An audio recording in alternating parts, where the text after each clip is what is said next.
E aí, pessoal, tudo bem? Sejam mais uma vez aí bem-vindos à nossa comunidade, a Story Learn. E hoje eu tô com um cara aqui que tá muito acostumado a entrevistar as pessoas e já me entrevistou, inclusive. E hoje eu vou entrevistá-lo pela primeira vez. Gabriel Costa, o famoso mineiro. Bem famoso, gente. Procurem aí, vocês. Dê um Google, vocês vão ver. Mineiro, primeiro, muito obrigado por estar aqui com a gente. Muito bom. Para mim é um projeto pessoal, tá fomentando o mercado, assim como você já faz há anos. E ter você aqui é muito, muito importante para nós aqui da Story Alert. Eu conheci o Mineiro, pessoal, quando eu comecei a estudar sobre o assunto de growth hacking, li o livro, aí comecei a buscar referências e achei o Gabriel. Fui mentorado dele, ele me mentorou, participei de uma das mentorias. Então a gente já tem uma estrada longa aí. Tem uns anos já. Em alguns anos. E aí, Mineiro, a minha primeira pergunta para você é: eu te conheci como mentor, mas você era CMO, depois você fundou a GLA, agora você dá mentoria, produz conteúdo. O que o Mineiro faz hoje?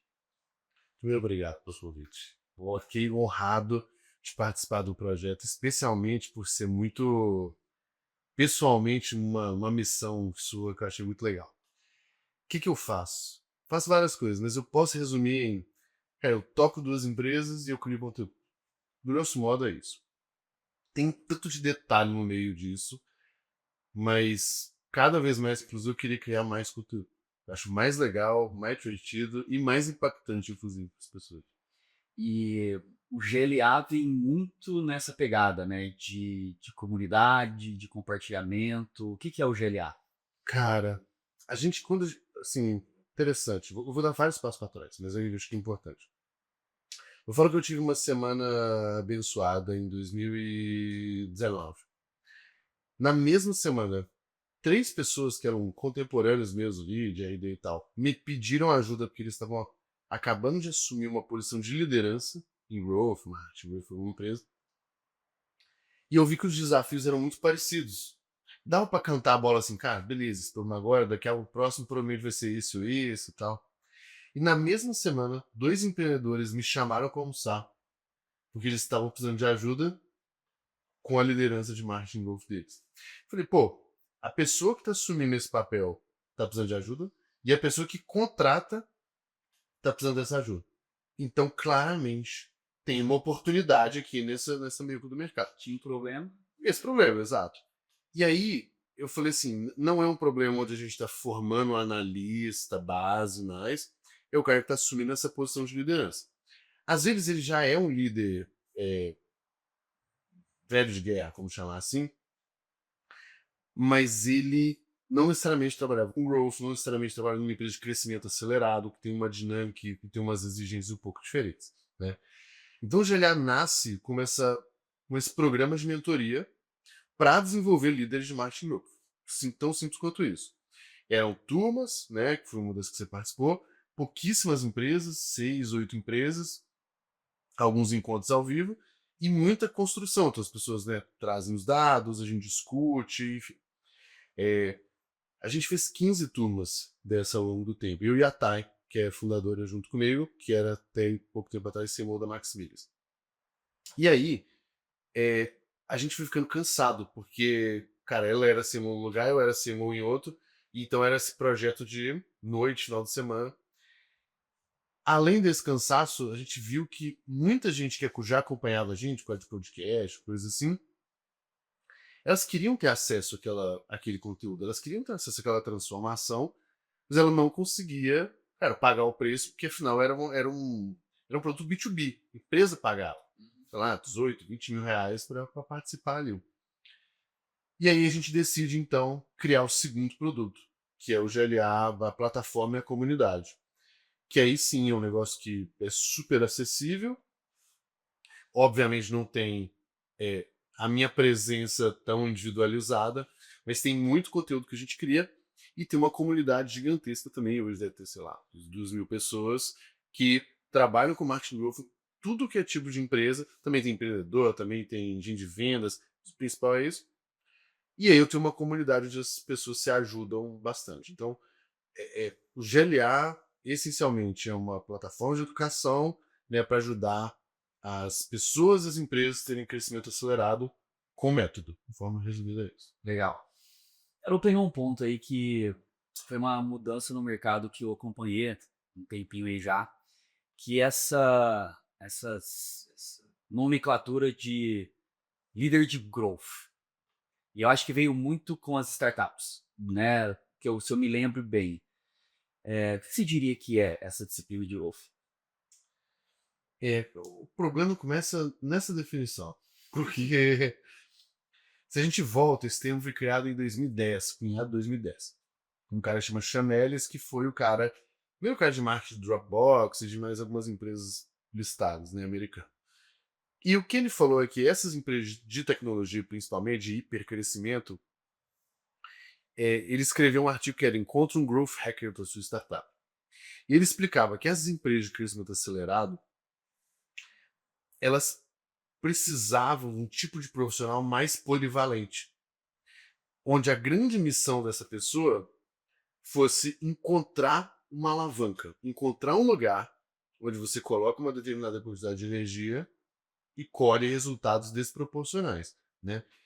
E a essência desse trabalho de achar as alavancas consiste em dois grandes pilares. Você fazer boas análises para você ter as suas hipóteses, para exato, para ter melhores hipóteses. Hipótese pode ter sem nada, né? Mas melhores hipóteses. E uma dinâmica de experimentos. Uma vez você não tem certeza, você tem uma dinâmica de fazer testes. Você consegue tomar risco rápido e mitigando esse risco, na verdade. Por experimento ele consegue reduzir. Então as empresas, especialmente no Vale do Silício, elas começam a ter essa dinâmica de, cara, eu vou conseguir, o nome hack vem daí, né? Eu vou meio que subverter o sistema, vou tentar achar um atalho, o que é um caminho menos ortodoxo, menos comum para esse crescimento acelerado. Beleza, esse é o conceito principal, que eu acho muito bom e eu já vi isso acontecendo várias vezes. Mas quando a empresa vai crescendo, você naturalmente vai tendo seus silos, né? Você tem seus departamentos, suas áreas e tal. Então o que eu falo que é muito comum hoje? É super comum a gente encontrar profissionais de growth, ou seja, que estão mirando o crescimento, através de análise e teste, em áreas específicas. Então vocês vão ver por aí o tal do growth marketing, que é um cara de aquisição, mas com essa mentalidade de análise e teste. Você vai ver o product growth, ou seja, é o cara que tem essa mentalidade mexendo no produto. E aí você tem um líder de growth, que aí sim acaba sendo um termo mais genérico, porque o que determina o papel desse cara? A empresa. Então, se é uma empresa mais produto, junta, unida, tal, talvez de fato esse cara tenha produto e alguma coisa, sabe? Produto e marketing dentro da alçada dele. Então, assim, é o tipo do termo que é meio grávido, sabe? Porque ele vai ficando grande, ele vai incorporando várias coisas e aí cada um faz de um jeito diferente. Mas o que eu acho que não pode perder é a essência, cara, de achar crescimento desproporcional através de análise e teste. Aí você vai fazer isso no marketing, vai fazer isso em produtos, vai fazer isso em venda. Pô, em venda tem muito pra aprofundar. Muito, Dan. Eu acho que eu li esse livro 2 vezes. Inclusive, eu tenho ele aqui na prateleira. Então, livro, pessoal, para quem quiser se familiarizar com o tema, recomendo. Eu já li 2 vezes esse livro, é fantástico. E dando um exemplo aqui do que o Mineiro comentou de achar alavancas dentro do seu negócio. Ele cita 2 cases que eu acho muito interessante, o Dropbox e do Twitter. O Dropbox tinha uma grande dificuldade de aquisição de usuário. Então, uma pessoa com a mentalidade de marketing, o que ela vai fazer nesses casos? Normalmente aumenta seu topo de funil, traz mais usuário, investe mais mídia, campanha, PR, evento, etc. E aí, ao perguntar para os usuários o que eles gostariam, se eles pudessem escolher um prêmio, os usuários falaram que eles gostariam de mais espaço. Né? Porque naquela época o Dropbox estava começando, a gente estava aprendendo a guardar as coisas na nuvem. E aí eles fizeram lá o teste, bem pequenininho, rápido, de se você indicar um amigo, você ganha mais 25 GB. E foi aí que o Dropbox, através desse pequeno teste, atendendo uma dor do usuário, que era queria mais espaço, explodiu. Não precisou de marketing, não precisou de mídia, só que uma vez que ele entendeu o que agradava o usuário dele, aí voltou a aumentar o topo de funil. E o outro case é o do Twitter. que eles identificaram que um usuário, depois de seguir outros 5 usuários, ele tinha muito mais chances de ser um Data Active user do que uma pessoa que não seguia outras mais de 5 pessoas. Nascia aí, para quem lembra do Twitter, na época, recomendações para você. Assim que você abria o Twitter, hoje o atual X, tinha lá sugestões para você seguir. Então é essa mentalidade que às vezes pode estar na campanha de Google, mas pode estar dentro do produto, dentro da forma que o seu usuário interage. Então, super recomendo. Primeiro, continuando aqui o nosso papo, pegando esse ponto aí do teste pequeno, tem uma fala no mercado, pessoal, que o mineiro ele é muito conhecido por isso, que é a sua paixão pela gambiarra. O seu apreço por essa palavra que só existe no português. Por quê? Porque, tá bom. Ó, tem vários motivos ali, né? Primeiro porque, cara, a história é longa, mas eu vou simplificar. O que eu percebi? Uma das minhas empresas é o Mer, né? E o Mer é um software feito para o profissional de marketing growth conseguir criar as coisas. Beleza. E essa busca, né, eu falei, uma grande alavanca de crescimento, né, é o posicionamento claro, para a persona clara e tal. E logo no início do produto, a gente colocou o produto na mão de muita gente. Falei assim, cara, vamos ver para que as pessoas estão usando esse produto. Né? Ah, é para gerar lead? É para resolver qual o problema? E aí a gente vai construir toda a nossa narrativa em cima disso. A gente fez isso e viu que não tinha um padrão nenhum nos usuários que mais usavam e tal. Aí, investigando mais, aí a gente sim viu que tinha um padrão. Não tinha um padrão para esses casos de uso simples, como eu falei. O padrão era o cara, né, o profissional de marketing growth, ele não queria depender do desenvolvedor. Porque isso deixava. Ele queria fazer alguma coisa, tinha o resultado que precisava dele, mas ele ia lá e aí entra na fila do desenvolvimento, aquela morosidade e tal. Quando ele faz isso, quando eu coloco para ele uma ferramenta que ele consegue fazer as coisas sem desenvolvedor, aquilo ali é show de bola. Só que ele não cria uma solução robusta. Ele cria uma solução alternativa semi-definitiva, que é a gambiarra. E aí que eu falei assim, pô, cara, nossa persona é o gambiarreiro. É o cara que ele quer ligar ali duas ferramentas, automatizar uma coisa, mas resolver no mesmo dia. Esse cara tem uma, uma capacidade de construção, não é a coisa mais utilizada do mundo, mas é muito rápida, né? Peraí, foi uma coisa mais da Diana. Tá, tudo bem. E aí eu falei assim, cara, começamos a explorar esse negócio. E aí falaram pra mim assim, pô, menino, mas gambiarra é um termo pejorativo, né? Pra quem não faz. Porque quem faz tem orgulho das gambiarras. Cara, então, quando a gente viu que esse discurso colou bem, ressoou bem com quem faz as gambiarras, você, cara, tá aqui um espaço que ninguém tá ocupando. Aí a gente criou o Gambicast, que é o podcast da gambiarra. É um episódio, cada episódio é uma gambiarra diferente. A gente depois criou o Gambi Day, que é o dia da gambiarra. Então é um evento online e tal, é super legal. E com isso a gente viu que essa história fez muito sentido. De a gente conseguiu cunhar não, né? Se aproveitar de um termo legal, que é isso. Não tem no. É difícil de explicar, né, em outras línguas. Em inglês vai falar que é um workaround, mas não chega nem perto, né? Inclusive, fugindo do script aqui, quer dizer, nem script tem, porque eu nem sei as perguntas que vai fazer. Mas a gente foi pro Saster esse ano, e aí eu fui com uma camiseta. It's not magic, it's gambiarra. Por quê? Porque a gente tem uma frase que a gente fala que, pô, não é magia, é gambiarra. E aí eu falei, pô, mas acho que vale a pena confundir os gringos. Aí ele botou, it's not magic, it's gambiarra. Porque, cara, Vou ter uma marca de empresa. sei lá o que eles achavam, mas assim, para mim era bem importante que o lance de marca, no fim das contas, construção de marca, é repetição. Repetição, contexto, repetição tal. Então, o cara que se identifica com esse discurso de cara, de construir sozinho, de ligar, ele se sente empoderado mesmo, né? É, ele gosta do termo gambiarra. Aí a gente tem adesivo, aí a gente fez um medalhão lindo pros fundadores da Gambia Academy e tal. Aí se você também capricha pra história ficar bonita. Mas o que eu mais gosto, assim, quando eu vou tirando o termo em si, a gente está num momento agora do mercado que a gente passou uma onda de o mercado inundado de dinheiro, onde você tolera uma ineficiência grande, né, especialmente nas startups e tal.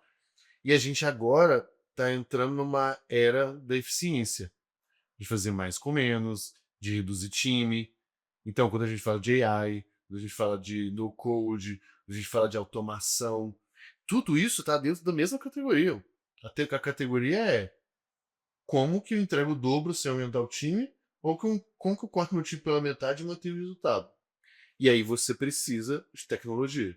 Então, muito da defesa que eu faço hoje dentro dessa temática gambiarra é a importância do profissional de marketing, growth, negócio, vendas, você que está assistindo aí, ou você para essa câmera aqui, cara, é de conseguir internalizar esses conceitos de eficiência, porque no dia a dia você vai ser cobrado disso. E aí tecnologia é o grande caminho para fazer.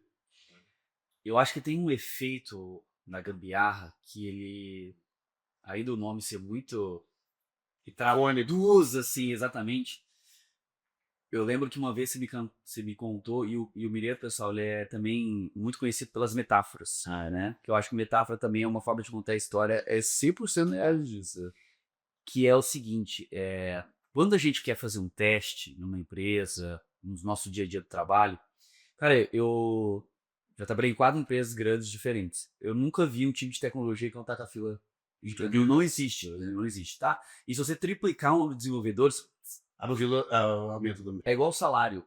Fala assim, meu, como é que eu vivia com esse primeiro salário? Você vivia porque você se adapta. A gambiarra faz você simplificar as coisas. Porque às vezes você quer fazer um negócio, aí você vai lá, você faz a especificação você cria a história pro cara que vai desenvolver, e você quer fazer um negócio porque você acredita demais naquela ideia, mas no final do dia você não sabe se aquilo vai funcionar. Exatamente. A gente tava na Fluência esses dias, e aí o time veio com uma ideia, vamos fazer isso, aí o cara entra aqui, não sei o que, não sei o que, não sei o que, não sei o que. Eu falei assim, cara, legal, mas eu já toquei uma área de produto, eu tocava com desenvolvedores, engenheiros, e eu sei o que isso vai dar de trabalho, porque tem vários ifs aí que você vai ter que colocar na ferramenta. E aí eu dei um desafio para ele assim, ó, me faz isso aí como se eu tivesse te dado 2 recursos, que eu aprendi com um grande amigo. Eu te dei um garfo e um coco. Me traga uma solução. E eles trouxeram. Então a gente vai usar essa licença desse software aqui que é gratuito, aí o professor recebe um Google Meet, e que não sei o quê, e no final do dia, o que a gente queria testar é se aquela era uma dor efetiva do usuário. E aquilo que eles me trouxeram não era a melhor maneira de fazer, não era o melhor carro, era um Fusca, mas tirar o cara do ponto A para o ponto B. E para o time de produto especialmente, para tecnologia de modo geral, quando você vai competir, o que você está competindo é o que no fim das contas mais vai trazer resultado, mais vai funcionar. Se eu faço um piloto, mesmo que na gambiarra, eu tenho um número para mostrar. Exato. Olha só, antes a gente estava numa discussão ideológica. Eu acredito, você pode não acreditar e tá tudo certo. Quando a gente faz um teste simples, fala assim, olha, eu rodei isso aqui uma semana, eu peguei um garfo, um coco, e o que eu consegui, cara, eu já consegui 23 pessoas engajadas aqui. Ah, mas a Fluence tem 1 milhão de alunos. Não importa. Nesse piloto que eu fiz, uma semana, com garfo e um coco, eu consegui fazer 23 pessoas usarem. 30% delas viraram luz. E se isso escala para 2.000, beleza. Aí a gente tem conversa. Talvez eles vão falar assim, olha, ainda não é suficiente. Mas eu te empresto um recurso aqui, que agora em vez de um garfo e um coco, um facão pelo menos, e tem alguém aqui para operar meio período com você. E aí agora em vez dos 23, foram 190, foi 250. Ah, olha, realmente, a gente está coletando as evidências, eu estou reduzindo incerteza no processo, e portanto agora vale a pena investir nesse projeto, porque a gente consegue perceber ROI dele, né? Quanto mais política a empresa, mais força esse negócio tem. Porque se você não tem esse recurso, você vai ter que ir na politicagem. E vou te dizer, desenvolvedor, pessoal, é um bicho vingativo. Se você dá um trabalho enorme para. Isso é uma coisa que eu aprendi que desenvolvedor odeia fazer, é um negócio que ninguém usa. E quando usa, ele se sente muito assim, muito cara, tá usando uma solução que eu desenvolvi.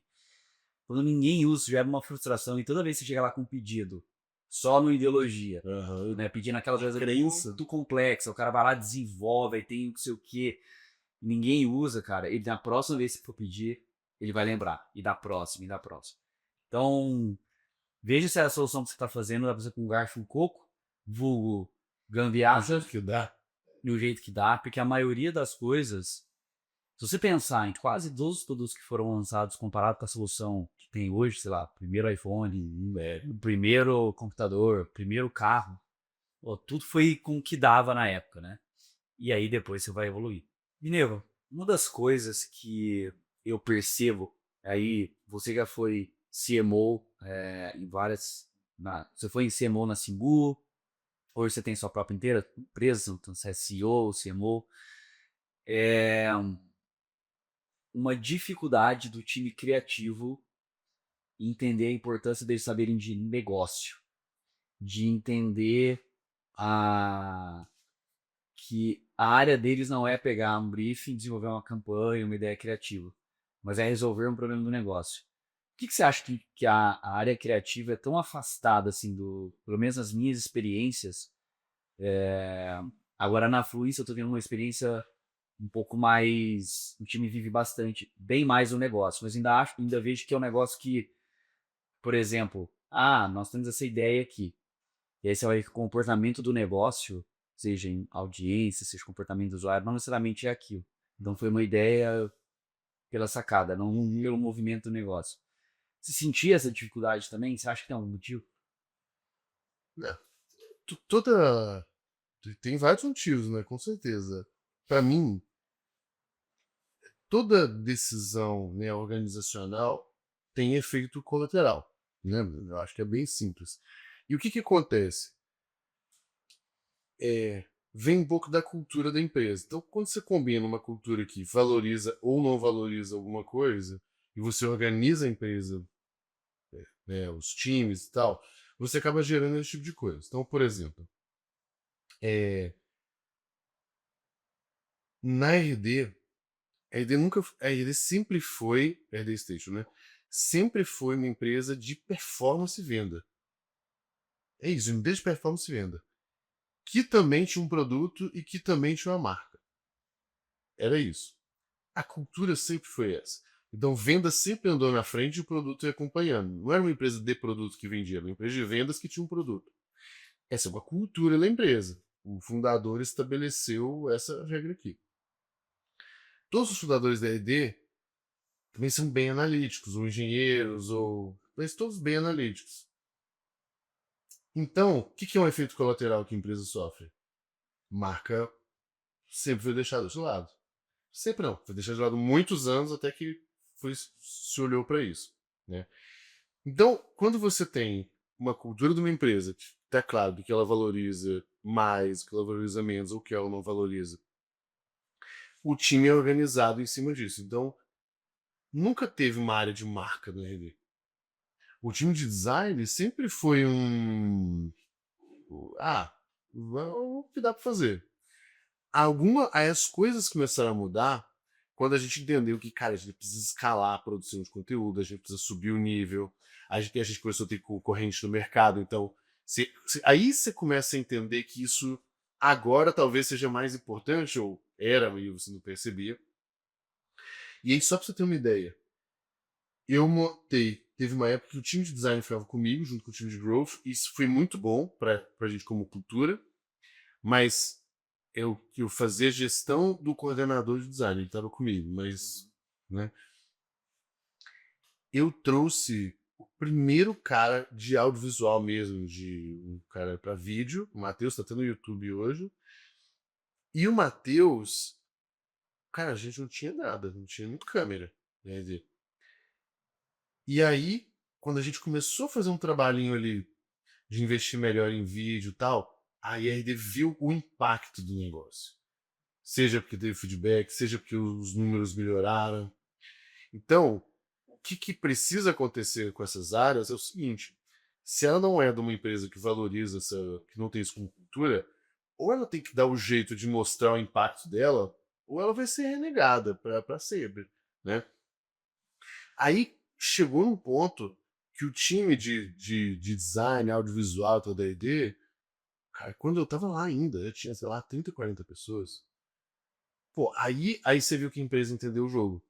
Tinha 3 estúdios lá dentro, porque aí ela viu o impacto que o negócio gerava. Então, assim, no fim das contas, ou você precisa trazer alguém que tem essa clareza e força algumas mudanças organizacionais, ou as pessoas dessa área precisam dar um jeito de mostrar que elas, o impacto delas. É, Senão é difícil. acho que no final você tem que gerar valor do negócio, né? E Não, calma, tem um ajuste nessa frase. Você precisa mostrar que você está gerando valor para o negócio. também, exatamente. Porque talvez você já esteja gerando valor, né? Mas você não esteja mostrando. Isso é muito, muito de fato. Tem uma coisa que eu tenho algumas teorias sobre isso, tá? Primeiro porque nas faculdades de comunicação você tem zero, na minha época, né? Me formei em 2011, você tinha zero contato com business. Não tinha aula de nada de business, o que eu acho um erro enorme, porque eles estão preparando as pessoas para trabalhar em agências. E hoje o mercado é totalmente diferente, muito diferente. A outra coisa é que, e vai chegar essa realidade para você, e se você está no início da sua carreira, você vai ficar chateado e vai achar que eu estou mentindo. Mas todas aquelas apresentações bonitas que você vê na faculdade, ou que as agências fazem, para o CEO, aquilo lá é perda de tempo. Ele entende colunas, linhas, gráficos, é a linguagem dele. E a gente fica chateado com. Eu já vi muita gente ficar chateado, tipo, pô, o cara só quer ver número, não entende o valor que a gente está criando para a marca, porque no final do dia, o emprego das pessoas depende das decisões dele. Então eu me coloco no lugar dele. E na faculdade de comunicação, cara, você não faz. Sabe, você faz gráfico na área de mídia, na aula de mídia, um pouquinho de economia ali no segundo ano. E aí eu vejo que os profissionais, quando chegam numa empresa, eles chegam muito despreparados. Muito. Mas não, cara, eu coloquei uma foto de fundo, coloquei uma frase de Sócrates, eu coloquei 2 notícias que o cara de planejamento lá, isso também é uma coisa que eu acho. O cara de planejamento apresenta lá, assim, ó, o mundo está indo nesse sentido. Aí coloca 3 notícias, uma do R7, uma do G1 e uma como se aquilo representasse. Aí eu falo, cara, você já foi em Sinop? Já foi em Capitólio, Minas Gerais? Você vê se é isso mesmo, porque essa realidade que a gente vive aqui, Zona Sul, não necessariamente é a realidade do Brasil, né? Então eu sinto que o time, principalmente o criativo, é desconectado do negócio, porque a formação não o prepara para isso, e aí tem aquele choque de realidade, ele tem aquele período que ele sofre com as dores do crescimento, até ele entender, principalmente o cara que é criativo, chega num cargo de gerente de marketing, que no final do jogo, o cara que vai lá tomar as decisões de te dar mais dinheiro ou não, ele de alguma forma ele vai racionalizar aquilo. E então eu acho que falta bastante da escola de negócio dentro de comunicação. Você vem de engenharia, você já vem com um pensamento lógico. Comunicação, você vem lá, comunidade, construção, marca, tudo, e aí no dia a dia das empresas não é assim. Sabe o que eu tenho falado muito? Eu sou um engenheiro, analista e tal, que acredita muito em marca. Tipo, inclusive eu tenho aulas falando, bom, no próprio papo aqui eu mostro o impacto que marca, posicionamento tem no crescimento. Então eu acredito 100%.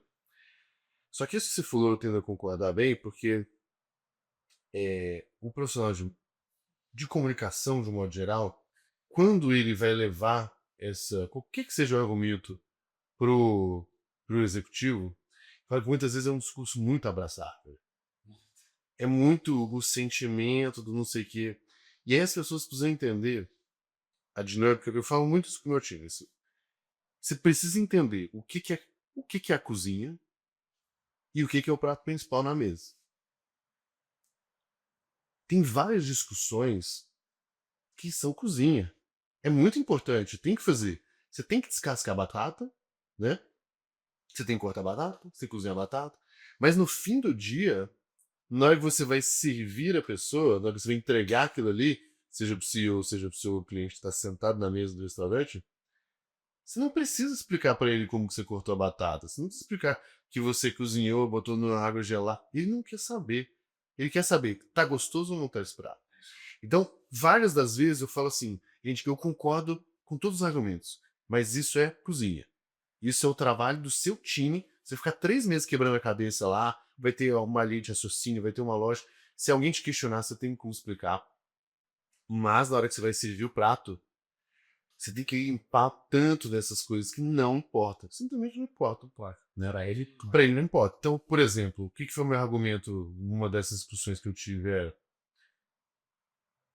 Se você simplesmente mostra que os concorrentes têm um discurso parecido, têm um posicionamento parecido, ou seja, você não tem diferenciação nenhuma. Se você vai nos motivos de perda de deal lá, você vê que você está perdendo mais para esse cara, ou que o argumento é esse, tal, você consegue ter uma discussão de marca, de posicionamento, você consegue fazer esse tipo de transformação sem precisar falar da emoção que o negócio gera, não importa, entendeu? Para você importa. E no fim, na construção importa. Mas o que esse cara precisa saber é, olha só, moral da história é o seguinte, analisei, o mercado está assim, assim, assim, os concorrentes são assim, assim, assim, assim. Os argumentos são esses e esse, muito parecido com o nosso. A diferença é que esse cara está no mercado há tantos anos, esse cara aqui tem esse diferencial, a gente está perdendo deals aqui, como a gente pode ver no relatório que o pessoal mostrou, que do jeito que a gente está indo para o mercado não está funcionando.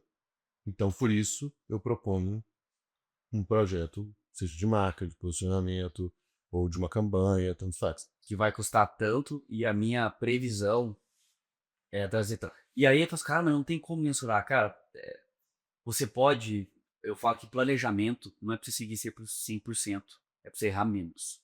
Porque no dia a dia na planície, as coisas vão acontecer. Você vai testar um argumento, não vai funcionar, você vai se trocar de novo, vai acontecer um fato novo, você tem que talvez parar o projeto, mas o mínimo de racional, o mínimo de o que você espera, nem que seja, cara, eu errei muito, mas aí eu afinei.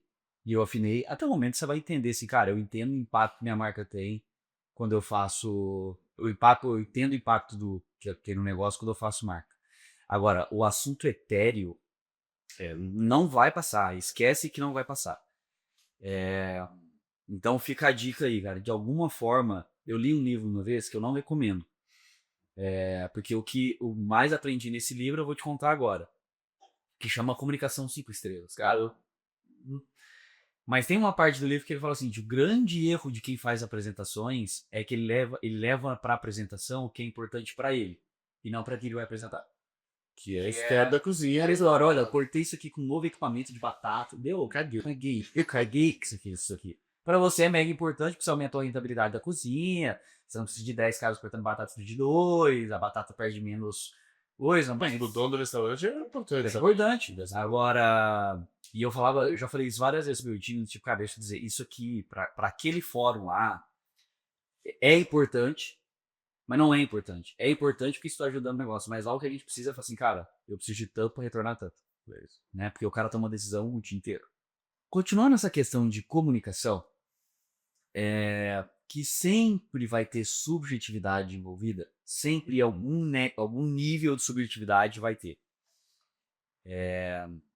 Como é que eu sei, por exemplo, que a minha mensagem ela tá efetiva ou ela tá muito blasé? Você tem algum exercício que você faz para ver assim, cara, essa mensagem tá muito genérica ou não, ela tá efetiva? Acho que tem 3 coisas que a gente pode fazer. De uma mais simples até um pouquinho mais sofisticada. Não é tão sofisticada assim. A primeira, eu falo que é um exercício bobo, que é, sei lá, olha para o seu site, ou olha para uma comunicação que você está fazendo, e se você trocar o seu logo pelo do seu concorrente, aquilo ali funcionaria ainda? Geralmente vai funcionar se for um discurso muito genérico.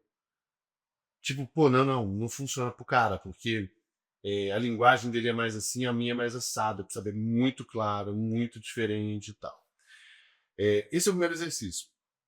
Um segundo exercício que eu adoro fazer, parecido, é eu mostrar essa mensagem para um grupo de pessoas ou com uma pessoa. E tem um teste de usabilidade, UX, na verdade, que chama 5-second text. Você mostra sua tela, seu site, durante 5 segundos para alguém, tira, e aí você vai perguntando para ela o que você entendeu, o que você não entendeu e tal. Eu gosto de fazer esse, só que quando as pessoas vão pedir feedback, elas fazem o processo errado. Elas perguntam: você gostou? Tá bom? Não tá? Ou pede palpite. O que você faria? Não acho que é o caminho.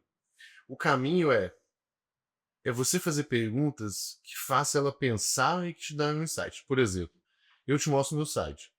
Gostou, não gostou? Não quero saber. Não me interessa essa opinião agora. Agora, Matheus, o que mais chamou atenção no site? Você pode falar nada. O que você não entendeu? Ou então eu posso perguntar: o que você entendeu que eu faço? Por que você acha que eu sou melhor que os outros? Tipo, qual o argumento aqui? Então, quando você vai fazendo essas perguntas, que são diferentes de perguntas opinativas, são perguntas de compreensão, Uhum. né? Quando você faz isso, você começa a vir. Então, por exemplo, se eu te faço a pergunta assim: cara, o que mais chamou atenção? E você fala: ah, show design, legal. Pô, mas não era pra ser o design, não era pra esse ser o ponto aqui, né? É, ou, por exemplo, vez que você criou uma headline, né, uma proposta, uma mensagem ali, super diferente, inovadora. Aí eu te pergunto assim: cara, o que você não entendeu? Aí você fala: cara, não entendi esse texto aqui. Porra, então ficou evidente que aquela tentativa, no mínimo, ela merece um refinamento. O terceiro exercício ainda é um pouco parecido, mas são pesquisas mesmo, qualitativas, quantitativas. Então, essa segunda, essa terceira, ela é meio parecida. A diferença é o tempo que você vai investir nesse negócio. Então, por exemplo, quando eu estava na Singu, eu criei um plano de assinatura. E era um negócio complexo, cheio de regra, não sei o que e tal.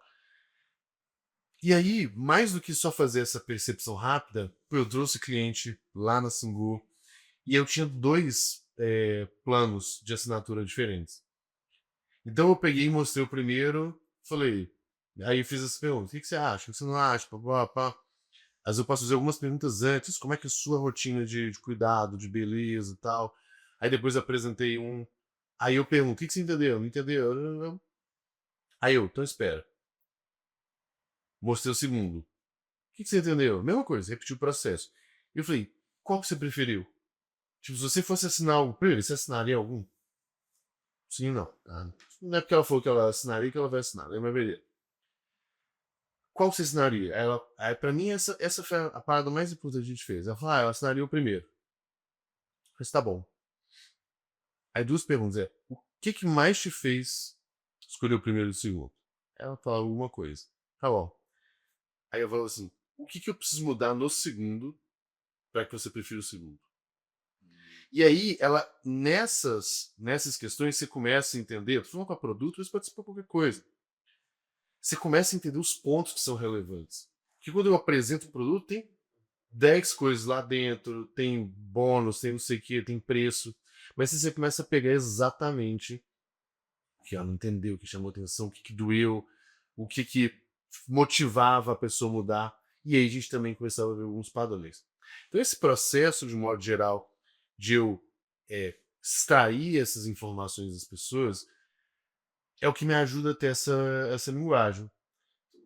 Um último exemplo, assim, imagina que eu quero criar uma comunicação mais agressiva para incomodar as pessoas. Se eu te pergunto: cara, né, o que chamou atenção? O que você mudaria? Aí vamos supor que você fala assim: cara, eu mudaria esse tom, tá muito agressivo. Você, tá bom, obrigado. Tipo, eu não vou mudar, porque eu queria exatamente esse negócio. Esse processo de conversar com as pessoas, de entrevistar as pessoas, é que eu acho que muita gente, todo mundo sabe que tem que ser feito. O maior clichê do mundo dos negócios é: você tem que conhecer seu cliente, certo? E não é um clichê à toa, né? Porque tem que ser mesmo. Mas quantos fazem de verdade? Não. É muito pouco. E eu vou te dizer, conforme você vai crescendo na carreira, você tende a fazer menos. Você prioriza. Eu lembro que quando eu trabalhava no Magalu, no meu tempo de Magalu, tinha o marketing offline e o marketing digital, né? O marketing do e-commerce. E boa parte do meu tempo no Magalu foi cuidando das produções audiovisuais, dos filmes que iam pra TV. Então eu recebia lá um produto comercial, aí eu pensava, é um guarda-roupa, então. Aí eu falava a agência, tem que filmar esse guarda-roupa assim, tem que mostrar a porta abrindo, tem que mostrar que tem esse puxador aqui. Ou às vezes esse liquidificador tem que mostrar que ele bate gelo, etc, etc. Só que você imagina que eu tenho 30 segundos, que custa R$ 1 milhão, na época hoje já custa mais caro. Eu tenho 3 produtos do filme, né? Com 3 áreas totalmente diferentes, que respondem para 3 chefes totalmente diferentes. E óbvio que todo mundo quer bater a sua meta. E se o outro não bateu, é o problema do outro, né? E eu era aquela pessoa de marketing que tinha que dividir os tempos não iguais, mas pensando no composto.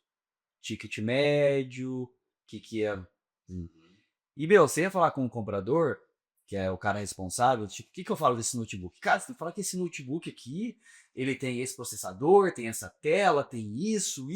Cara, é quase Um minuto, um né? minuto. Então, sabe que uma das coisas que eu mais fazia na época é a persona, a Magazine Luiza de loja, tinha muita. Quando eu olhava a persona, eu lembrava muito da minha mãe. Sou, vai na loja, compra muito dentro e tal. Então, muitas vezes eu ligava pra minha mãe e falava, mãe, eu tô querendo comprar um liquidificador. Eu tava na hora sozinho agora.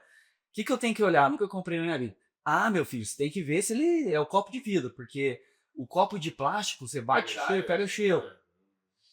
E aí eu ia ligando pra ela, até que ela descobriu que eu tava fazendo isso, né? Porque ela via o filme na televisão e via liquidificador com copo de vidro, que não. E ela descobriu que eu tava fazendo isso. E aí eu usava isso de argumento. Cara, eu falei com o cliente e ele vê no liquidificador. A única coisa que ele vê é se tem 5 velocidades. Não vê que bate suco ou bate fruta diferente. É a quantidade de velocidades. É isso que o cliente entende. Então, cara, essa é uma dica muito boa. Às vezes você tem um amigo, um familiar que é muito a sua persona. Cara, as pessoas hoje com o WhatsApp, então, você manda um áudio, cara, o que você valoriza? Se tem uma coisa que as pessoas gostam, é de dar opinião. Você pergunta a opinião de alguém, a pessoa até se ajeita, eu vou dar a minha opinião que alguém perguntou, porque as pessoas não já sem perguntar, né? Quando você pergunta. Já perguntando. Então, fica essa dica, galera. Olha o seu site e vê se dá para trocar o logo. Lembra que a Ana Paula me ensinou isso, cara, tem que ser uma comunicação proprietária. Faça o teste dos 5 segundos e, fale com o cliente, que é básico, mas a gente esquece, né? A gente esquece. E essa é uma das grandes coisas que me facilita na Fluency, porque eu passei recentemente por um processo de ter que estudar muito inglês para minha imigração. Então eu olho tudo com cabeça de aluno. Muito legal. Nossa, isso para mim é... Na Serasa eu tinha mais dificuldade, porque eu não tava buscando crédito e graças a Deus eu tava endivisado. Era tanta persona ali. Não. Então agora na Fluency eu consigo ver, cara, eu tô estudando inglês, tô te falando. Não é isso, entendeu? O cara tá estudando inglês tá com essa... É óbvio que eu não sou todo mundo, mas me ajuda bastante. Mas isso é um ponto importante. Assim, você ser a própria persona já ajuda muito, mas o profissional fora da curva, ele consegue fazer teus processos exatamente para descobrir isso sem ser a persona. Exato. Se você é persona, melhor ainda, se sua vida tá um pouco facilitada. Muito bom. Legal. E, Mineiro, esse projeto pessoal aqui que eu criei junto com esses amigos, que eu conheci no trabalho e agora a gente tá juntos nessa jornada, é porque eu realmente tenho uma crença que para as pessoas que querem se desenvolver, que querem chegar a um cargo de C-level, diretor, gerente, que querem percorrer esse caminho que é duro, trabalhoso, não tem fórmula fácil, o Story Learning não tem promessa de você será promovido em 6 meses, não é sobre isso. Mas existem técnicas que podem te ajudar. Você dá menos cabeçada, seja aprendendo com todos os profissionais que a gente está trazendo, seja aprendendo com os meus erros, que cometi muitos. E uma das crenças que a gente mais tem é sobre ser o profissional que combina conhecimentos. Eu quero ser o redator mais foda do mundo. Mas não é só estudando copy que você vai conseguir. Eu tenho essa crença que é da combinação, é na diversidade que você cria soluções criativas. E todo entrevistado eu faço um desafio. Eu pego áreas totalmente, ou não totalmente, mas de certa forma, distantes e peço para o entrevistado, falo assim, isso pode te ajudar por causa disso. Então vamos falar do conceito de growth, que a gente falou aqui no começo, que é mentalidade de análise e testes contínuos para você entender melhoras, olhando holisticamente. Pode ser a melhora na mídia, mas pode ser a melhora do produto. E agora eu vou dar um exemplo. Mas, Matheus, eu trabalho, dentro de marketing, eu trabalho em uma área de eventos, eu sou responsável em garantir que o stand tá bom, que tá funcionando a luz, que tá com ar condicionado. O que que tem uma mentalidade, o que que entender de growth hacking, o que que ler o livro Hacking Growth, que fala muito de testes no ambiente digital, vai me ajudar? Como que isso pode ajudar no seu visioneiro? Uma pessoa que faz evento, produtor, raiz. Pra mim é bem simples, na verdade. No fim das contas, acho que nesse caso do evento a gente concorda que existem problemas mais críticos e menos críticos, certo? Eventualmente uma tomada fora do lugar é uma coisa, o problema no gerador é outra, e um problema de segurança é outro, né? Então a gente já concorda que existe uma hierarquia de importância e de caos que pode ser gerado por alguns problemas. Então, se a gente já tem uma cultura de análise para entender, tanto para mapear o que são esses riscos, né? E as análises para a gente medir isso, processos para medir isso, cara, se eu sei que tem 3 lugares que se der alguma merda, tem gente que pode morrer, eu vou botar muito mais energia para garantir, seja processo, double check, eu vou alocar mais gente. Então, do mesmo jeito que a gente fala de oportunidade de crescimento, quando a gente está buscando as alavancas, também tem oportunidade de caos, né? Tem o risco do caos, vamos botar assim. Então, se essa pessoa do evento tenta resolver todos os problemas ao mesmo tempo, e ela descobre algum que é muito mais, tem um risco muito maior, isso pode dar um problema gigantesco para ela. Se ela chega com a mentalidade que ela tem que resolver tudo, vai dar problema. Ah, mas aí o cara pode dar o chilique do stand. Cara, às vezes você vai ter que engolir o chilique do stand, porque você sabe que você está abrindo mão daquilo ali para resolver um problema que poderia ter um problema com os bombeiros, ou com segurança, ou com a saúde e segurança das pessoas. Então você vai falar assim, eu sinto muito, essa porra dessa tomada não vai ficar aí mesmo, até eu resolver outro problema. Então essa mentalidade, para mim, não tentar resolver tudo, focar nas coisas que mais importam, seja porque você vai crescer, seja porque você não vai tomar menos risco. É um processo de análise para você, então, cara, esse aqui eu tenho mais risco, eu preciso acompanhar esse aqui de perto. As tomadas, cara, se der zica, alguém vai te chamar, entendeu? Então, para mim, essa filosofia, cara, 100%. E dá para você pensar assim, cara, vou fazer pequenos testes. Por exemplo, eu tenho uma missão que é, por um desafio da empresa, eu tenho que reduzir custos. Então, cara, deixa eu fazer entendi o que eu tenho que fazer, entendi onde eu não posso mexer, que é a segurança. Eu quero fazer um teste, se eu trocar esse material por esse, dá uma diferença enorme ou na minha pesquisa de satisfação e quem nem percebeu. É um pequeno teste. Agora não, meu desafio é ser o stand com a melhor experiência. Cara, você pode mexer em tudo, você pode, deixa eu testar se eu melhorar a acústica. Se eu melhorar depois o ar-condicionado. Se eu melhorar o cafezinho. Se eu melhorar. Então, cara, tudo é pequeno teste, porque às vezes você vai fazer um teste que você vai mexer em tudo e depois não sabe que deu certo. Exato. Então, não nem deu certo, nem que deu errado. E provavelmente você tem um risco muito maior. A graça da história, eu falo que o experimento ele não serve para você ter certeza. Ele serve para você reduzir incerteza. Quando você tem um grau de incerteza muito grande, você vai fazendo algumas coisinhas para reduzir a incerteza. Cara, vamos supor, esse é um exemplo bom. Imagina que a gente tem um evento, estamos falando de evento? Vou estar falando de evento. Cara, tem uma possibilidade de eu colocar um stand nesse evento na minha empresa. Nunca fiz isso. Já custa R$ 200 mil. Pode funcionar? Pode. Mas se errar, é preço muito alto, né? O que eu posso fazer? Primeiro, qual que é o risco aqui? Cara, eu não sei se o público é esse. Ah, mas eu posso pedir o cara do evento medir kit. Até aí ele escreve o que ele quiser escrever, né? Eu quero ver se esse público é bom. Quero ver se o evento enche. Porque ele pode me prometer 15 mil participantes também, mas se tiver meia dúzia lá, não resolve, né? Como que eu faço esse experimento? Então eu tenho uma incerteza de que participar daquele evento vai me trazer oportunidade de negócio. A incerteza é grande. O que eu faço? Cara, eu vou esse ano como participante. R$ 1.000. Pensa no evento, R$ 1.000, R$ 500, R$ 2.000 e tal. Eu posso esperar o mesmo resultado de venda, por exemplo, eu como participante individual do stand? Óbvio que não. Mas você concorda que se eu for como participante, cara, vi as palestras, achei legal, vi o público, vi como estava cheio, vi como estavam outros stands, conversei com outros expositores, conheci umas 5 pessoas interessantes, consegui marcar reunião com uma, você entende que ainda vale a pena os 200? Eu não sei. Mas agora, pelo menos, eu já vi que faz muito sentido. Né? Então, essa é a filosofia. Assim. Eu, nesse lugar dessa pessoa de eventos, eu faria o seguinte. Eu iria no evento e eu ficaria no stand do concorrente. Falando, eu quero ir. Ali você fala, você tem esse problema na empresa também? Ah, lá a gente tem e tal. E no final você vai, pega seu cartãozinho. Fui lá no evento, fiquei do lado do stand, teve 10 cartões. Uma pessoa me ligou. Pô, 10% de conversão. Qual canal hoje tem 10% de conversão? É raro.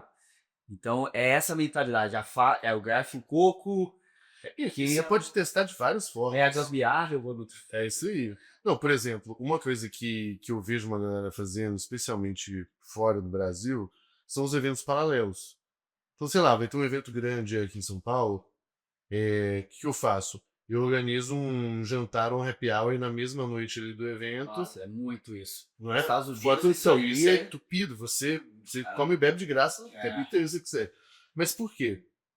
Porque eu quero aproveitar que a audiência tá lá, quero tentar trazer essa audiência para mim. Não vai ser gigante. Mas, pô, se eu colocar 20, 30 pessoas no meu evento ali, será que eu já não faço essa roda girar sem ter que pagar o negócio pro evento?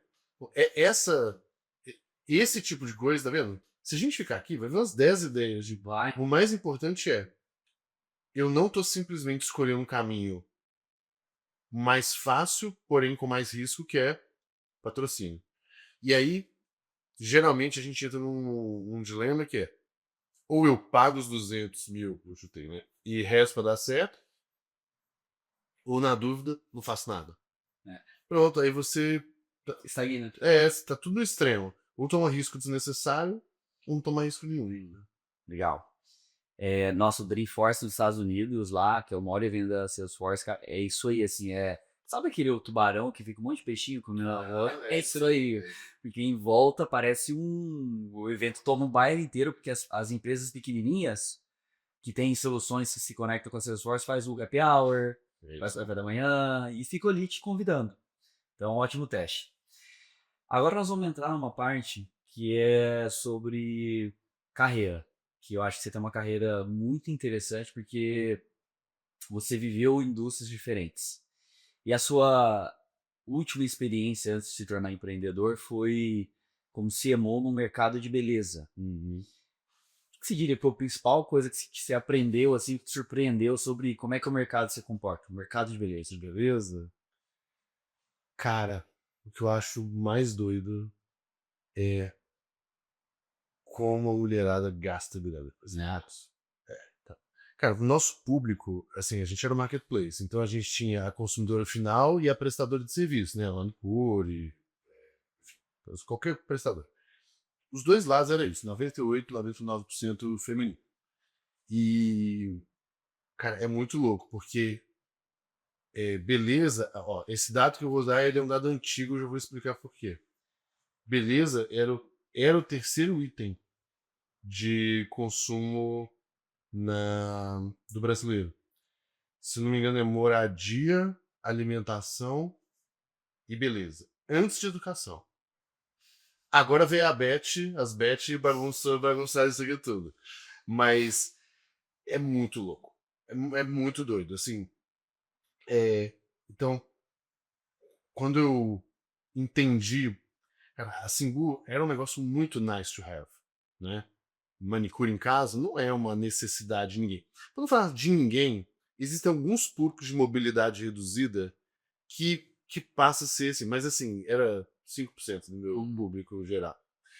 Só que, especialmente na América Latina, a cultura da beleza da mulher é muito rotineira no salão, nos cuidados e tal. Quase um ritual. É um ritual.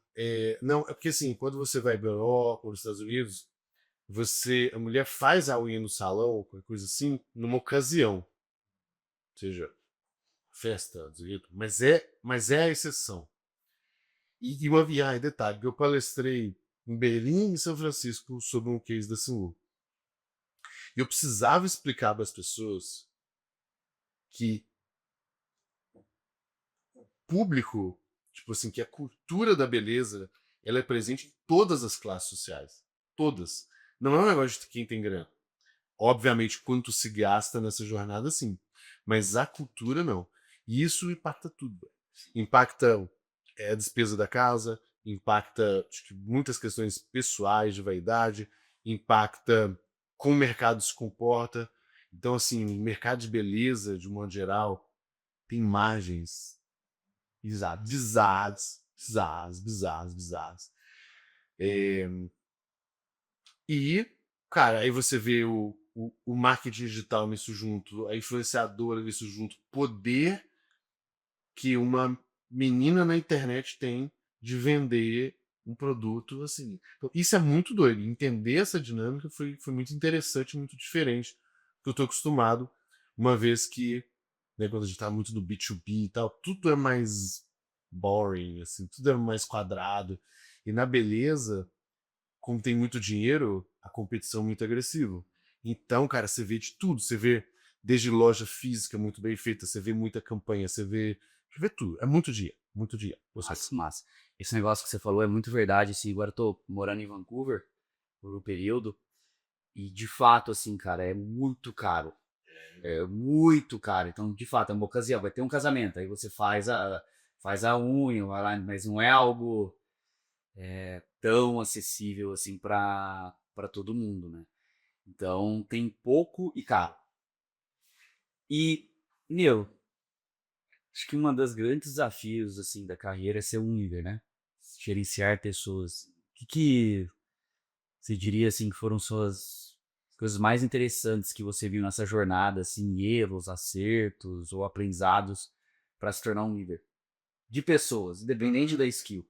Quando a gente, assim, nesse processo, eu passei por alguns momentos de desenvolvimento, treinamento em liderança, propriamente dito, né? É, e aí, algumas coisas me marcaram. E assim, não necessariamente eu acho que é igual para todo mundo, mas os fundamentos me chamaram muita atenção. O que eu entendi que tá nos fundamentos, tá na teoria e eu vi na prática também. A primeira coisa, é necessário uma liderança, vamos chamar de adaptativa, não sei se é esse o nome, ou seja, não posso tratar todo mundo igual. Né? Eu preciso entender o contexto das pessoas, eu preciso entender como elas funcionam, eu preciso entender como eu funciono, e eu acho que é a primeira coisa. É isso aí. A segunda coisa, que é o elemento mais que é mais senso comum entre todos os líderes, que a ferramenta mais importante do líder é o feedback. De todos os estudos e líderes, e tudo que você vê, existe muita ferramenta de liderança. Mas a ferramenta mais importante, de longe, é o feedback.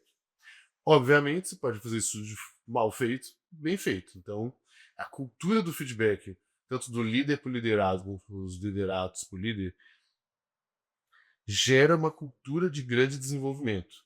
O que não significa que é uma cultura sem atritos, não significa que é uma cultura fácil, né? Provavelmente, se você pensar a liderança que mais contribuiu para você, provavelmente não foi fácil. Desafiadora, falava coisas que você não gostava de ouvir. É diferente de ser desrespeitosa, tá? Sim, Para a não. gente separar. Mas, então, essa história do feedback é muito importante. Que daí a gente já cai no terceiro ponto, que eu tô me falando fora de ordem, assim, mas que qual que é o papel do líder? Que o papel do líder são duas coisas. Para mim são só duas coisas, que é gerar resultado através das pessoas e desenvolver as pessoas. Se você está gerando esse resultado sem desenvolver, tá falhando. Se você tá desenvolvendo sem gerar resultados, tá falhando. Se você não faz um dos dois, não precisa nem falar, né? Mas, Implica bastante. bastante. Mas por que isso é importante? Porque a cultura de feedback está exatamente aqui dentro.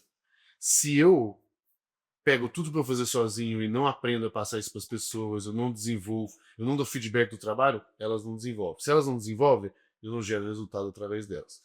Então, para mim, se eu fosse resumir, são as coisas que eu mais presto atenção. Muito mais até do que o one-on-one, né? Tem uma última coisa, desculpa, vamos lá. Que é segurança psicológica. Que é a capacidade do time, que o time tem de externalizar as insatisfações, de tomar decisões e errar, de tomar risco e errar. Quando você junta isso, você tem um ambiente exigente, buscando resultado, com feedback, mas que as pessoas não são crucificadas se elas erram, e sim, elas passam por esse processo, elas começam a questionar várias coisas, elas te dão feedback, elas querem melhorar. Óbvio que isso é muito difícil. Mas esse negócio da segurança psicológica, no artigo que eu li, que mostrava um estudo que o Google fez com dezenas de times durante um tempão, o fator que tinha mais correlação com alto desempenho era a segurança psicológica do time, essa capacidade do time trazer essas coisas. E se você pensar bem, é muito bom, porque é um ambiente extremamente desafiador. Porra, pra todo mundo, pra todo mundo. Eu vejo ali, eu tô totalmente confortável e falo assim, Matheus, cara, eu não gostei disso aqui. Eu acho que não ficou bom, acho que faliu por causa disso, diferente de ser um ambiente tóxico e tal. Mas se todo mundo tá confortável em eu te dizer, e você, pô, ter essa discussão, e o time evoluir, cara, aí é uma doideira. Eu sempre falo que, fiz até um vídeo recentemente, falava que, eu falo muito pro meu time, cara, erros novos me interessam todo dia. Fui lá, testei um negócio, tinha essas premissas e errei. E aprendi isso aqui. Agora vamos fazer outra coisa. E vou fazer. Porque se você tem essa mentalidade, significa que você está testando e você está aprimorando. A outra coisa que eu concordo super para vocês, e quando eu entrei na Fluency agora e nas outras oportunidades que eu tive de liderança, qual que é no final do dia a entrega de um líder ao time? É montar time, porque aí vem meus status. Pode ser que o não resultado é que ele montou mal o time, né? Seja porque ele colocou pessoas boas no lugar errado, seja porque ele não faltou colocar uma skill que precisava para alimentar uma outra. Então, assim, ele tinha um time que, assim, era nota de 1 a 5, 5 em criatividade. Todo mundo lá era o nível Washington Oliveto, assim, mas a composição tinha zero análise. Então, assim, não é que essas pessoas eram ruins, mas ele não conseguia trazer habilidade. Ele colocou só atacante no time. E ninguém defendia. Então, quando eu contrato um líder para ser da minha equipe, eu observo se. O que ele começa a focar? Se em um mês ele não tá assim, cara, olhei a estrutura do time pra mim, tem essa visão aqui, isso não falta. Eu tenho certeza que ele não aproveitou aquele mês olhando pra coisa certa. Ele tá tentando apagar o fogo, resolver o processo. Que, cara, isso aí tinha antes de chegar. Isso ainda tinha. E ia ter. Agora, a visão de time, eu vi que tem essa pessoa é um talento, essa pessoa machuca a cultura, essa pessoa tá desmotivada, aí o cara tá olhando pro lado certo. Porque o resto vem, né? E cada vez mais você vai sendo líder, cara, é quase um desapego que você tem que tratar em terapia. Menos você vai ter controle, menos você vai saber do que seu time faz, menos você se sente capacitado tecnicamente. Eu era muitos anos que eu não entro numa plataforma e faço alguma coisa, ou escrevo um texto, mas assim, sei debater e tudo, mas se o time tá falando, cara, surgiu um novo formato do Google, nós testar assim, sabia nada. Então, E se ele não tem a tranquilidade, a segurança psicológica de te trazer essa possibilidade, é isso, tá falhando. Que esse negócio assim, e um último ensinamento que eu aprendi na minha experiência na Smart Fit foi muito marcado por Edgar Corona, que aí não é sobre o principal desafio do líder, mas uma característica que faz um bom líder. Que eles tinham uma metodologia lá que chamava metanoia. Tem até um livro, é bem interessante, que ele fez na verdade era quase que uma mentoria que o Edgar Corona participou, e quando ele veio e implementou na Smart Fit, bom, tá aí, né, pra você dizer, virou. Que é líder não fala, líder pergunta. o quanto que aquele líder tem capacidade de perguntar, ao invés de falar assim, gente, ó, vamos começar a reunião aqui, ó, é pra você fazer isso, é pra você fazer aquilo, é pra você fazer aquilo outro, ao invés de extrair o suco do time, tipo, nós temos esse problema, o que vocês fariam? Você acha que isso é uma boa solução? Você tá com receio de alguma coisa? Você tem algum líder que pergunta muito, extrai suco do time. Do que aquele que fala assim, ó, seguinte, sobe essa campanha aqui no Google e gasta R$10.000. E às vezes o cara, como ele é, todo mundo tem seus boletos, por isso que estão lá, né? Não tem ninguém, LG, filantropo. Ele vai fazer torcendo para dar errado. Porque você pediu, né? Você não quis ouvir a opinião dele. Então, isso ficou muito marcado para mim. Eu viro, mexe, me pego falando, faça isso, e aí eu tento corrigir. Não, não, não, peraí. O que você faria nesse problema? Você acha que a solução é boa? Cara, é uma pergunta que abre um espaço pro cara expor a opinião dele. E tenho mais duas perguntas pra gente terminar. Hoje, o que você mais gosta de fazer?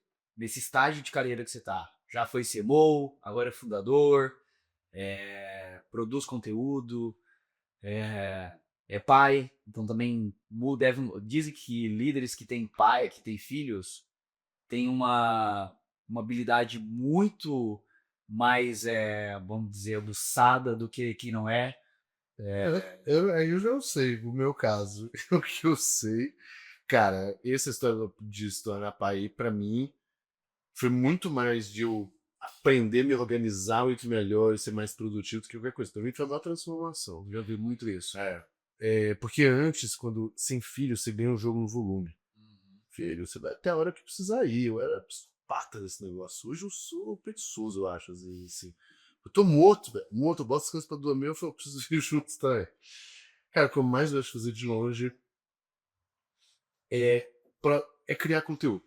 Ponto. Por quê? Porque é onde eu sinto que eu mais aprendo. Eu não poderia. Então, simples quanto isso. Você faz conteúdo pra você. Cara, eu faço conteúdo pra ajudar. Não, eu faço conteúdo para ajudar as pessoas.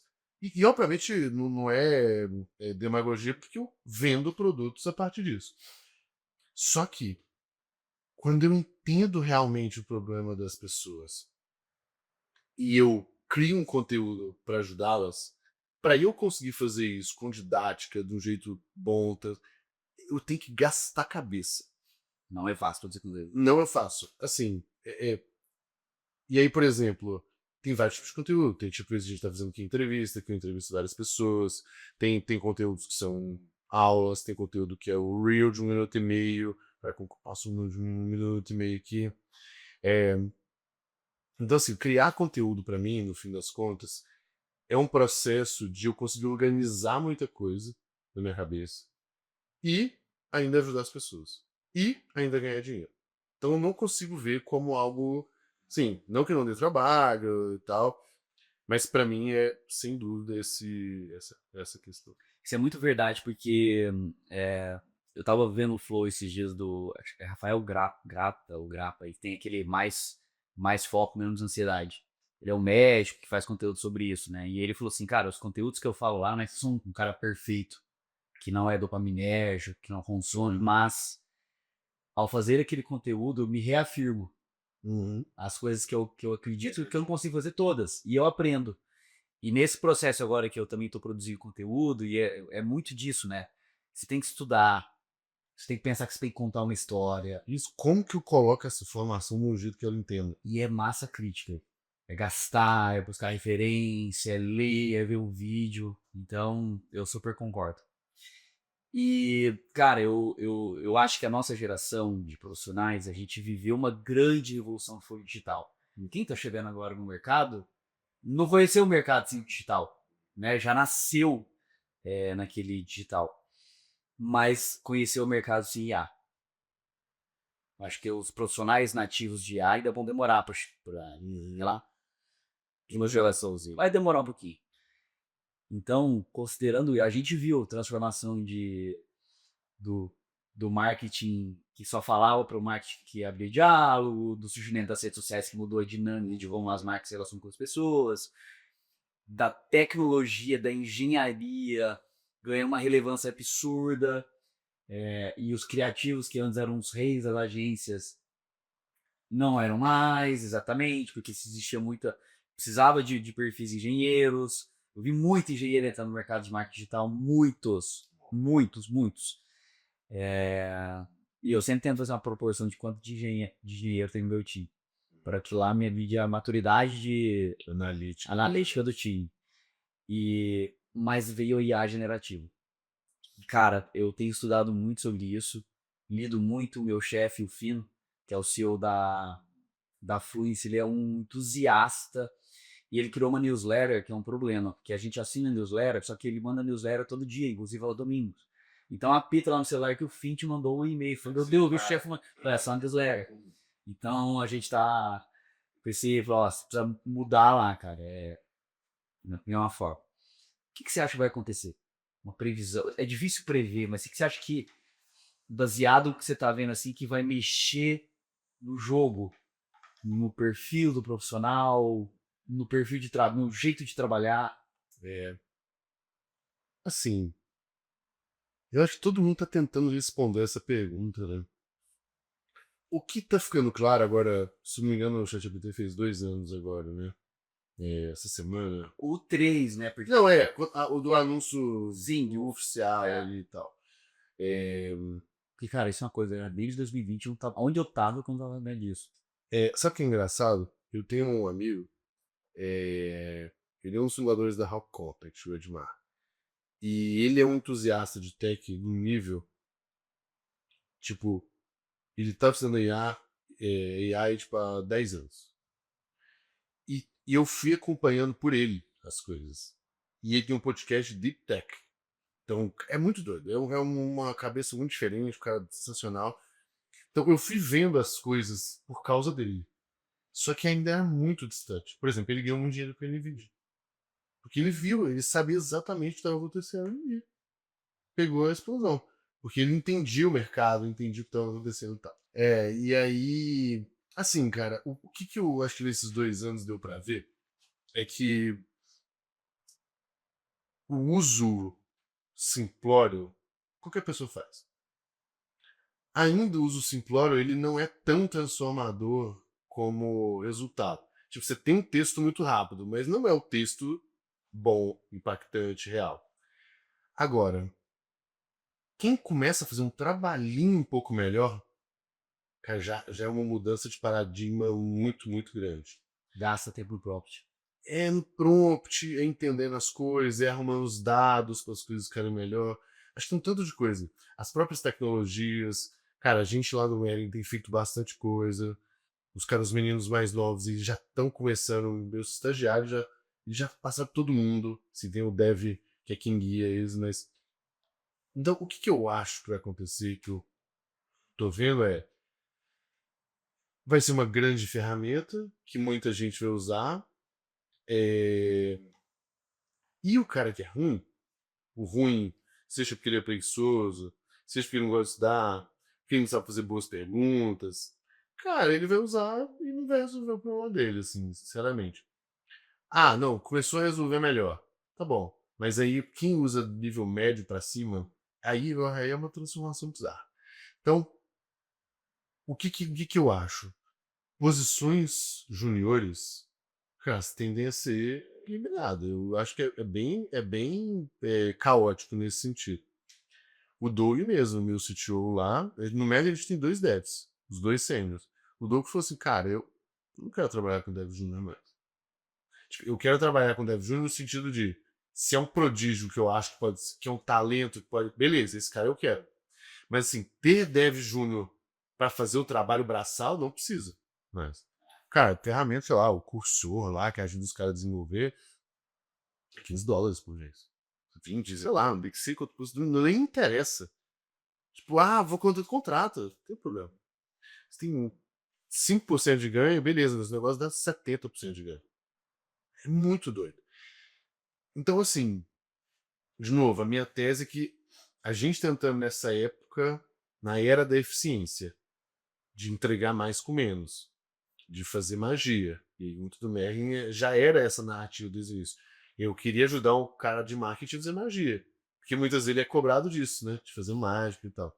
Dá seus pulos, é. Então, pra mim, assim, Eu acho que já tem que estar por dentro. Talvez você não é um mega entusiasta, já tem que ir aprendendo, tem que e tentar colocar no seu dia a dia, assim, cara, isso é uma grande transformação, mas será que aqui eu ganho 20% de produtividade? Você vê que tem pedaço, vai ser muito maior. Eu acho assim, se você não tá usando todo dia para fazer alguma coisa, você tá perdendo uma oportunidade. Eu acho que, concordo que a gente vai ficar, eu acho que a humanidade vai, às vezes eu penso que a gente vai ficar preguiçoso, mas eu acho que a gente vai evoluir mentalmente, porque o contexto para IA trabalhar é muito importante. E é aí que eu tenho mais ainda convicção do generalismo, porque, eu sou COB e uso para melhorar meu texto, mas, cara, quanto mais contexto de as palavras-chave que meu usuário busca são essas, tá aqui o perfil dele, tá aqui o tipo de comunicação que ele conversa, tá aqui a dor de produto a dor que meu produto Eu fiz com o cara. tá aqui o que eu entrevistei, agora cria um texto de um e-mail. Você tá vendo que é muito assim do que criar um texto de e-mail Black Friday. Então, assim, só que o cara tem que entender as possibilidades dessas áreas para ele trazer o contexto. Se ele não entender, vai ficar um prompt pobre. Tem gente que não sabe usar o Google, né? Faz aquelas perguntas, o que é CPL? Cara, Não, tem gente que não sabe, ele não consegue encontrar uma parada no Google. Talvez o que é CPL com contexto é que até consegue. Agora, cara, eu preciso encontrar uma informação, um livro. Não consegue, cara. Não consegue. eu acho que isso vai transformar bastante assim o mercado e acho que usar nas coisas mais simples para vocês se familiarizando. Eu lembro que um dos conteúdos que a gente gravou e que em breve vai estar disponível foi gravado na Finlândia, em Helsinki. E a gente precisava gravar em vários lugares, né? E aí, qual que eu vou primeiro? Né? Antigamente no Google Maps, tô aqui, aí eu vou aqui, acho que eu vou aqui, né? Eu joguei na IA, eu estou em Helsinki, estou fazendo uma produção cinematográfica, eu estou nessa rua e eu preciso ir nesses 5 lugares, a pé, começando às 9 da manhã. Ele montou e falou, você vai parar aqui para almoçar, e aí nesse lugar tem comida. Às vezes não era o mais rápido, ele considerou que eu tinha comida. Então, cara, olha, me economizou tempo. Economizou, sei lá, 20 minutos, mas valeu a pena. Meia hora, uma hora, não sei. Então, meu, para tudo é uma ferramenta útil. Eu acho que nós vamos se habituar a depender disso aí, que também eu acho que é um perigo. Mas é para onde tá indo, né? Isso não é também do Google, né? Ainda bem, tô boa. Então, depende ali, nós já. Boas, muito bom. Gente, espero que tenham gostado desse papo com o Mineiro. Achei fantástico, principalmente essa parte de carreira, você aprendeu com um líder. Eu acho que isso tem muita valia, porque, meu, quando você entra numa liderança ali, é um caminho solitário, e Nietzsche ensina. E segue a Story Learn aí para mais conteúdos com profissionais aí admiráveis e que a gente tem o prazer de estar aqui com a gente. Beleza? Obrigado demais.